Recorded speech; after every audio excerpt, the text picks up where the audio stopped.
जय श्री कृष्णा दोस्तों, मेरा नाम है अजय कृष्णवंशी।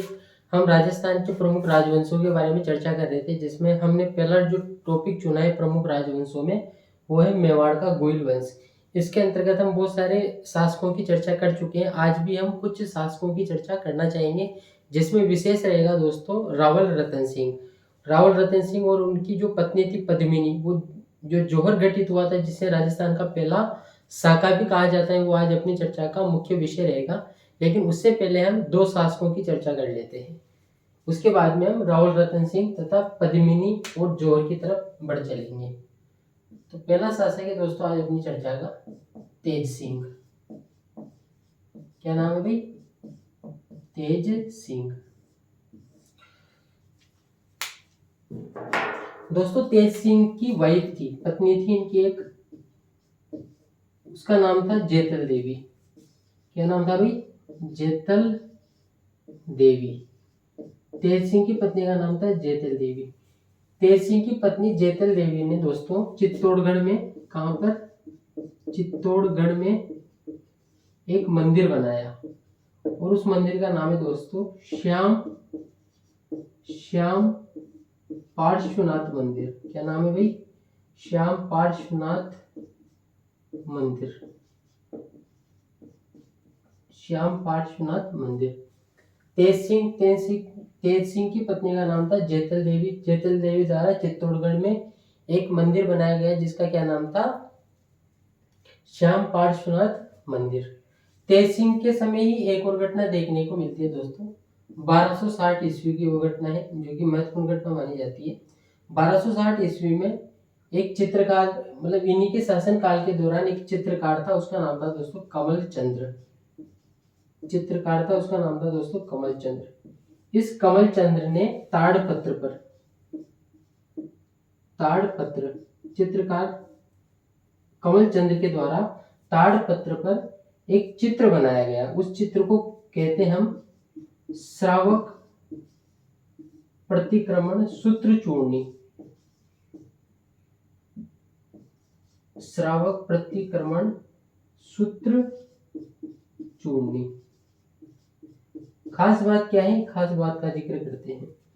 1260 ईस्वी में कमलचंद्र के द्वारा आहड़ में ताड़पत्र पर एक चित्र बनाया गया, जिसका नाम है श्रावक प्रतिक्रमण सूत्र चूर्णी। दोस्तों ये जो ताड़पत्र पर कमलचंद्र के द्वारा ये जो चित्र बनाया गया, ये ताड़पत्र पर राजस्थान का प्रथम चित्र माना जाता है। ये ताड़पत्र पर राजस्थान का प्रथम चित्र माना जाता है। तो ये थोड़ा इंपॉर्टेंट है, इसको ध्यान में रख लेना। इसके बाद में हम दूसरे शासक की बात करते हैं आज हमारी चर्चा का, समर सिंह। क्या नाम है भाई? समर सिंह। वो जो पहले अध्ययन किया था हमने, वो सामंत सिंह था, ये समर सिंह है। तो उन्होंने कंफ्यूज होने से आपको बचना है। समर सिंह के बारे में दोस्तों आबू अभिलेख में एक उल्लेख मिलता है। समर सिंह के बारे में आबू अभिलेख में एक उल्लेख मिलता है। क्या मिलता है? इसे गुजरात में तुर्कों का उद्धारक बताया गया है। तुर्कों का उद्धारक बताया गया है, यानी कि गुजरात को तुर्कों से बचाने वाला बताया गया है। गुजरात प्रदेश को तुर्कों से बचाने वाला, यानी कि तुर्कों का उद्धारक बताया गया है गुजरात प्रदेश के अंतर्गत आबू अभिलेख में। इसके अलावा दोस्तों कुंभलगढ़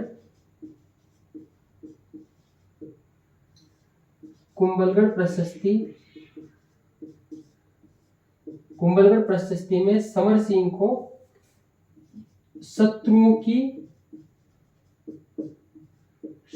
की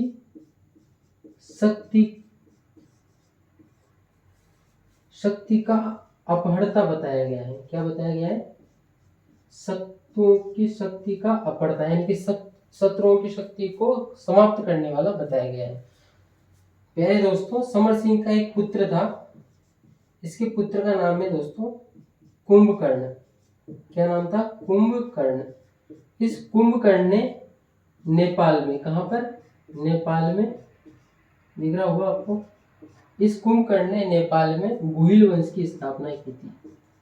कुंभकर्ण ने नेपाल में गुहिल वंश की क्या की थी? स्थापना की थी। एक बार रिपीट कर देते हैं, इसके बाद में हम जौहर की तरफ बढ़ेंगे, रावल रतन सिंह की तरफ बढ़ेंगे, जो कि महत्वपूर्ण टॉपिक है। तेज सिंह, इनकी पत्नी थी जयतल देवी। इनके द्वारा चित्तौड़गढ़ में श्याम पार्श्वनाथ मंदिर का निर्माण करवाया गया। इन्हीं के शासन काल में एक चित्रकार था जिसका नाम है दोस्तों कमल चंद्र, जिसने आहड़ में ताड़पत्र पर चित्र बनाया जिसका नाम है श्रावक प्रतिक्रमण सूत्र चूर्णी, जो कि ताड़पत्र पर राजस्थान का प्रथम चित्र माना जाता है। उसके बाद में शासक है समर सिंह। समर सिंह का जिक्र आबू अभिलेख में मिलता है। आबू अभिलेख में इसे तुर्कों का उद्धारक बताया गया है, गुजरात प्रदेश के अंतर्गत, यानी कि गुजरात को तुर्कों से बचाने वाला। और कुंभलगढ़ प्रशस्ति में इसे शत्रुओं की शक्ति का अपरता, यानी कि शत्रुओं की शक्ति का नाश करने वाला बताया गया है। समर सिंह का एक पुत्र है कुंभकर्ण, इसने नेपाल में गोइल वंश की स्थापना की थी। अगर आप चाहो तो इनका कालखंड में मैं बता देता हूँ दोस्तों। इसका कालखंड रहा है 1250 से 1273, 1250 से 1273। हमें पता है कि 1213 से 1250 तक किसका रहा है, जयद्रथ सिंह का रहा है, जो कि बहुत ही महत्वपूर्ण काल रहा था। उसके बाद में 1250 से 1273 तक तेज सिंह का रहा है, और समर सिंह का रहा है दोस्तों 1273 से 1302 के मध्य का समय इनका रहा है। ये इनकी उम्र नहीं है, ये इनका शासन काल है ना। तो 1250 से 1273 यानी कि 23 साल तक इसने शासन किया, और ऐसे ही 27 और 29 सालों तक इसने शासन किया समर सिंह ने। अब हमारी आज की जो मुख्य चर्चा है उसकी तरफ हम बढ़ते हैं। इसमें से क्वेश्चन की अगर हम बात करें दोस्तों, तो एक तो ये बन सकता है कि श्याम पार्श्वनाथ मंदिर का निर्माण किसके द्वारा करवाया गया। 4 ऑप्शन रहेंगे, आपको जयतल देवी टिक करना है, और OMR में भी पढ़ना है, टिक ही नहीं करना है केवल। इसके अलावा ये पूछा जा सकता है आपसे कि राजस्थान का प्रथम ताड़पत्र पर चित्र किसके द्वारा चित्रांकित किया गया, तो कमल चंद्र बताना है आपको, है ना। किसके शासन काल में, तो तेज सिंह, ये बताना है आपको। क्या नाम था उसका, तो ये नाम बताना है उसका। बाकी तो ये क्वेश्चन बन सकते हैं, आप खुद में से भी क्रॉस क्वेश्चन करते हो, इसमें से बहुत सारे क्वेश्चन बना सकते हो। तो बाकी तो क्वेश्चन कर लिया करो, क्वेश्चन बैंक रखा करो। एक कोई भी जो मार्केट में आती है क्वेश्चन बैंक वगैरह, वो खरीद के लाया करो। जो भी टॉपिक आप पढ़ते हो यहाँ पर उसके क्वेश्चन कर लिया करो। किसी क्वेश्चन में अगर कोई समस्या हो, कोई चीज़ समझ में नहीं आए, तो आप कमेंट बॉक्स में बता दिया करो, ताकि उसको एक बार फिर से हम एक्सप्लेन कर देंगे। अब दोस्तों बढ़ते हैं हम हमारी आज की मुख्य चर्चा की तरफ। रावल रतन सिंह, रावल रतन सिंह, इनका कार्यकाल या फिर इनका जो शासन काल है वो ज्यादा नहीं रहा है। 1302 से 1303 के मध्य इनका शासन काल रहा है। क्यों रहा है इतना कम, इसकी चर्चा करते हैं। रावल रतन सिंह रावल शाखा का अंतिम शासक माना जाता है। रावल शाखा का ये अंतिम शासक माना जाता है। इसके बाद में कोई भी रावल शासक नहीं बना था मेवाड़ का, ये रावल शाखा का अंतिम शासक है। उसके बाद में मेवाड़ पर राणा शाखा के जो शासक थे उन्होंने ही शासन किया था। हमें पता है कि रण सिंह के समय जो चित्तौड़ में गोहिल वंश था वो 2 शाखाओं में विभाजित हो गया था। राणा शाखा जिसका निर्माण किसने किया था, राहत ने किया था, सिसोदिया से जो निकले थे। इसके बाद में एक जो रावल शाखा थी वो परंपरागत तरीके से चली आ रही थी। तो रावल शाखा 1303 में रावल रतन सिंह की मृत्यु के साथ ही समाप्त हो जाती है। उसके बाद में चित्तौड़ पर लंबे समय तक राणा शाखा का ही अधिकार रहता है। क्या कारण रहे कि अंतिम शासक रहा, तो कारण रहा दोस्तों अलाउद्दीन खिलजी। कारण रहा अलाउद्दीन खिलजी। बार बार मैं अलाउद्दीन खिलजी नहीं लिखूंगा, इसको शॉर्ट में मैं AK लिखूंगा। क्या लिखूंगा, AK लिखूंगा। आपको AK का मतलब अरविंद केजरीवाल नहीं समझना है, आपको AK का मतलब अलाउद्दीन खिलजी ही समझना है। अलाउद्दीन खिलजी के द्वारा चित्तौड़गढ़ पर 1303 ईस्वी में आक्रमण किया गया। अलाउद्दीन खिलजी के द्वारा 1303 ईस्वी में चित्तौड़ पर आक्रमण किया गया। क्यों आक्रमण किया गया, कारण उसकी जान लेते। कारण एक कारण तो दोस्तों ये था, कि जो चित्तौड़ की स्थिति थी वो सैनिक तथा व्यापारिक दृष्टिकोण से बहुत ज्यादा महत्वपूर्ण थी। चित्तौड़ की जो स्थिति थी वो सैनिक तथा व्यापारिक दृष्टिकोण से बहुत ज्यादा महत्वपूर्ण थी। सैनिक एवं व्यापारिक दृष्टिकोण से चित्तौड़ की स्थिति बहुत ज्यादा महत्वपूर्ण थी। क्यों थी? क्योंकि चित्तौड़ से बहुत सारे मार्ग निकलते थे। जैसे गुजरात का जो मार्ग है वो चित्तौड़ से निकलता था, मालवा का मार्ग चित्तौड़ से निकलता था। इसके अलावा भी और भी मध्य प्रदेश का मार्ग चित्तौड़ से निकलता था। सिंध प्रांत का जो मार्ग है वो इससे निकलता था। संयुक्त प्रांत का मार्ग चित्तौड़ से निकलता था। तो व्यापारिक दृष्टिकोण से और सैनिक दृष्टिकोण से चित्तौड़ का अपने आप में विशेष महत्व था। तो कोई भी जो दिल्ली में सुल्तान बनता था या दिल्ली में कोई भी जो शासन करता था, उसकी इच्छा रहती थी हमेशा कि वो चित्तौड़ पर भी शासन करे, क्योंकि चित्तौड़ का अपने आप में सैनिक तथा व्यापारिक महत्व बहुत अच्छा माना जाता था उस समय। दूसरा कारण यह है दोस्तों, साम्राज्यवादी नीति। साम्राज्यवादी नीति किसकी साम्राज्यवादी नीति? अलाउद्दीन खिलजी की साम्राज्यवादी नीति। अलाउद्दीन खिलजी उस समय क्या था? ये दिल्ली का सुल्तान था। दिल्ली का सुल्तान था अलाउद्दीन खिलजी, जो उस समय दिल्ली का क्या था भाई? सुल्तान था। ठीक है, चर्चा करते हैं। पहला कारण सैनिक और व्यापारिक है, दूसरा है साम्राज्यवादी कारण। लेकिन जो तीसरा कारण और जो चर्चित कारण माना जाता है वो है पद्मावत। क्या माना जाता है? पद्मावत। फिर पद्मावत क्या है? तो 1540 में एक राइटर है दोस्तों जिसका नाम है मलिक मोहम्मद जैसी। मलिक मोहम्मद जैसी 1540 में मलिक मोहम्मद जैसी के द्वारा पद्मावत ग्रंथ की रचना की गई। इसमें जो अलाउद्दीन खिलजी का चित्तौड़ पर आक्रमण का जो कारण बताया गया है वो अलग ही कारण है, वो थोड़ा हटके कारण है। वो हटके कारण क्या है? तो पद्मावत में मलिक मोहम्मद जैसी बताते हैं कि जो रावल रतन सिंह की पत्नी थी उसका नाम था पद्मिनी, और पद्मिनी कहाँ की रहने वाली थी? सिंहल देश यानी कि श्रीलंका की रहने वाली थी। गंधर्व सेन की पुत्री थी, बहुत ज्यादा सुंदर थी। बहुत ज्यादा सुंदर थी तो आकर्षण भी रहा होगा उस समय जो शासकों का, इसके अनुसार बता रहा हूँ मैं। तो आकर्षण रहा होगा तो ये खबर अलाउद्दीन खिलजी के पास भी पहुंची कि जो पद्मिनी है वो अप्रतिम सुंदरी है, यानी कि बहुत ज्यादा वो सुंदर है। तो अलाउद्दीन खिलजी की लालसा जगी मन में कि किसी भी तरीके से पद्मिनी को पाना है। इसी वजह से अलाउद्दीन खिलजी ने चित्तौड़ पर आक्रमण किया। मैं ये नहीं कह रहा हूँ कि ये मत सही है, लेकिन ये मत भी लिखा हुआ है। किसमें लिखा हुआ है? पद्मावत में लिखा हुआ है, और पद्मावत की रचना मलिक मोहम्मद जैसी के द्वारा की गई। हालांकि ये ऐतिहासिक रूप से कितना सही है इसका निर्णय हम नहीं कर सकते, क्योंकि ये जो घटना घटित हुई है दोस्तों ये 1303 की घटना है, जबकि मलिक मोहम्मद जैसी का ग्रंथ 1540 का है। तो यानी कि वो उस घटना में और इस घटना में अपने आप में 237 सालों का अंतर है। तो अपने आप में ये पर्याप्त अंतर है। तो उस समय क्या किंवदंतियां बन गई होगी उनका हमें नहीं मालूम, लेकिन ये फिर भी ये 3 कारण बताए जाते हैं। अलाउद्दीन खिलजी के चित्तौड़ पर आक्रमण करने के 3 कारण समझे जाते हैं। उसमें से अलाउद्दीन खिलजी का साम्राज्यवादी जो दृष्टिकोण ये प्रमुख कारण है दोस्तों, और सैनिक और व्यापारिक जो कारण है ये भी बहुत ज्यादा प्रमुख कारण है।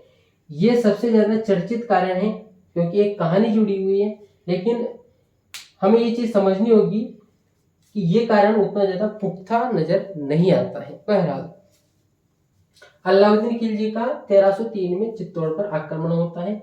उसके बाद की परिस्थितियों पर अब हम चर्चा कर लेते हैं। जब अलाउद्दीन खिलजी 1303 में यहाँ पर आक्रमण कर लेता है तो उसके बाद में पद्मावत में इसका थोड़ा जिक्र कर देते हैं। पद्मिनी जो कि किसकी पत्नी थी? रावल रतन सिंह की अर्धांगिनी थी। इसके पास एक तोता भी था जिसका नाम था हीरामन तोता, जो कि बातें भी करता था। हीरामन तोता यानी कि बोलता भी था वो। सिनल देश यानी कि श्रीलंका की राजकुमारी थी जिसका विवाह रावल रतन सिंह से हुआ था। इसके बाद में हम आगे चर्चा करते हैं। अब ये जो अलाउद्दीन खिलजी हैं, ये 6 महीने तक डेरा डाले रहता है। किसके बाहर? चित्तौड़गढ़ के किले के बाहर 6 महीने तक ये डेरा डाले रहता है कि किसी भी तरीके से कोई मौका मिले तो आक्रमण कर दे। लेकिन इसको आक्रमण का अवसर नहीं मिल पाता है तो ये फिर प्रयोग करता है दोस्तों छल नीति का। कूटनीति लिखना भी गलत होगा। ये प्रयोग करता है छल नीति का। छल नीति का प्रयोग करते हुए ये किसी भी प्रकार से दुर्ग में घुस जाता है। दुर्ग में घुसने के बाद में क्या होता है, अलाउद्दीन खिलजी तथा अलाउद्दीन खिलजी की सेना तथा राहुल रतन सिंह तथा राहुल रतन सिंह की सेना के मध्य युद्ध होता है। ये जो राहुल रतन सिंह और राहुल रतन सिंह के सेनापति है, इनका भी जिक्र कर लेते हैं। इसके सेनापति का नाम था दोस्तों गोरा और बादल। क्या नाम था? गोरा और बादल। गोरा और बादल सेनापति थे। किसके सेनापति थे ये? राहुल रतन सिंह के सेनापति थे। तो अलाउद्दीन खिलजी के नेतृत्व वाली सेना तथा राहुल रतन सिंह के नेतृत्व वाली सेना के मध्य युद्ध होता है। इसमें राहुल रतन सिंह के सेनापति गोरा और बादल। तो इस युद्ध में क्या होता है कि अलाउद्दीन खिलजी विजय हो जाता है और ये जो है राहुल रतन सिंह और इनके जो साथी हैं वो केसरिया कर लेते हैं। केसरिया का मतलब ये है दोस्तों, विजय की जब कोई आशा नहीं होती है तो जो राजपूत योद्धा होते थे वो केसरिया रंग का बाना पहनकर युद्ध के मैदान में कूद पड़ते थे। उनको पता है अब मृत्यु निकट है, तो मृत्यु का बड़े हर्ष और उल्लास से लड़ते हुए वीर गति को प्राप्त होते हैं, जिसे क्या कहते हैं? केसरिया कहते हैं। तो केसरिया हुआ था तो ये सभी मारे गए। राहुल रतन सिंह मारे गए, गोरा और बादल ये भी शहीद हो गए थे। उसके बाद में दोस्तों 26 अगस्त 1303 को रानी पद्मिनी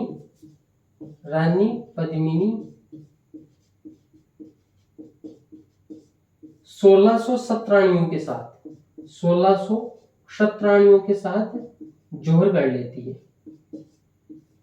1600 शतरानियों के साथ जोहर कर लेती है। जोहर का मतलब क्या है? ये अपने प्राणों की आहुति दे दी जाती है इनके द्वारा। 26 अगस्त 1303 को रानी पद्मिनी 1600 शतरानियों के साथ जोहर कर लेती है, मतलब अपने प्राणों की आहुति दे देती है। और ये जो घटना घटित हुई है इसमें जोहर तो हुआ ही सही, लेकिन दोस्तों इसमें केसरिया भी हुआ है। यानी कि इस घटना में जोहर हुआ है और केसरिया हुआ है। यानी कि जब किसी युद्ध में या फिर किसी घटना में जोहर और केसरिया दोनों हो तब उसको बोला जाता है दोस्तों साका। क्या बोला जाता है? साका बोला जाता है। इस आधार पर ये चित्तौड़ का प्रथम साका था। चित्तौड़ का ये प्रथम साका था और प्रथम ही क्या था? जोहर था। एक बार फिर से रिपीट करते हैं इस महत्वपूर्ण घटना को। अलाउद्दीन खिलजी के द्वारा आक्रमण किया जाता है चित्तौड़गढ़ किले पर। आक्रमण करने के फलस्वरूप जो यहाँ के योद्धा होते हैं चित्तौड़गढ़ के, राहुल रतन सिंह के नेतृत्व में तथा सेनापति गोरा और बादल के नेतृत्व में भीषण युद्ध होता है। जब यहाँ के जो शासक वर्ग है राहुल रतन सिंह और उनके सेनापति, इनको लग जाता है कि अब हम युद्ध में विजय नहीं होने वाले, तब ये केसरिया रंग का बाना पहनकर युद्ध के मैदान में दुश्मनों पर टूट पड़ते हैं, वीर गति को प्राप्त होते हैं। जब ये केसरिया बाना पहनकर युद्ध गति में टूट पड़ते हैं दुश्मनों पर, तो इसको बोला जाता है केसरिया। जब सेना लगातार अंदर घुस रही थी किले में, तब रानियां अपने सतीत्व की रक्षा करने के लिए 1600 शतरानियां जोहर के कुंड में कूद गई। उन्होंने अपने प्राणों की आहुति दे दी। इस घटना को कहा गया जोहर, जो कि 26 अगस्त 1303 की घटना है। और ये दिनांक दोस्तों राजस्थान तथा भारत सरकार की ऑथेंटिक किताब हिंदी ग्रंथ अकादमी में ये तारीख दी हुई है। तो इस घटना में जोहर भी देखने को मिला है, साथ ही इस घटना में केसरिया भी देखने को मिला है। यानी कि इस घटना को साका कहा जाता है, जो कि चित्तौड़ का प्रथम साका है। इसके साथ ही ये चित्तौड़ का प्रथम जोहर भी माना जाता है। अब इसके बाद में हम चर्चा करते हैं इसके बाद में क्या क्या घटनाक्रम घटित हुआ। यहां तक मेरे ख्याल से आपको चीजें समझ में आई होगी। आगे की चीजें कंटिन्यू करने के लिए इसको अपने को हटाना पड़ेगा, क्योंकि अपने पास बोर्ड में जो साइज है वो थोड़ी लिमिटेड ही है। खैर कोई बात नहीं। जोहर हो चुका है दोस्तों, केसरिया हो चुका है, यानी कि साका हो चुका है। उसके बाद में जो अलाउद्दीन खिलजी है, एक यानी कि जो अलाउद्दीन खिलजी है वो चित्तौड़गढ़ के किले पर अधिकार कर लेता है और चित्तौड़गढ़ किले का नाम बदलकर कर देता है खिजराबाद। क्या कर देता है भाई? खिजराबाद नाम कर देता है। क्यों करता है खिजराबाद नाम? अपने पुत्र खिज्र खां के नाम पर। इसका जो पुत्र था उसका नाम था दोस्तों खिज्र खां। किसका पुत्र? अलाउद्दीन खिलजी का पुत्र, उसका नाम था खिज्र खां। उसके नाम पर चित्तौड़गढ़ किले का नाम बदल कर ये कर देता है खिजराबाद।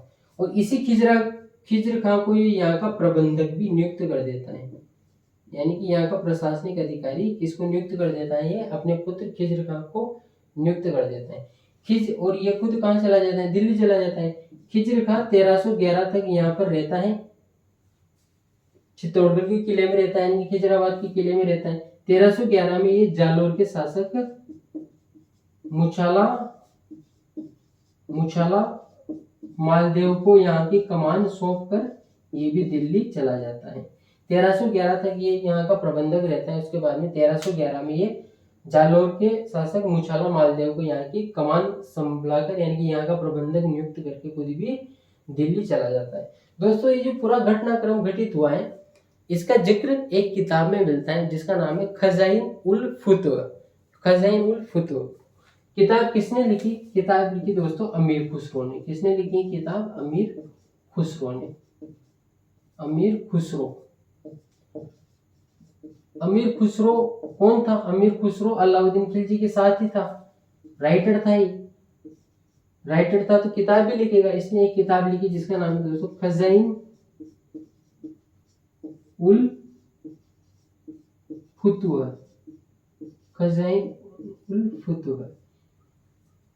क्या नाम है दोस्तों किताब का? खजाइन उल फुतूह किताब का नाम। इसका एक और नाम भी मिलता है दोस्तों, तारिक ए अलई। क्या मिलता है? तारिक ए अलई। क्यों लिखा मैंने ये, इसको समझते हैं।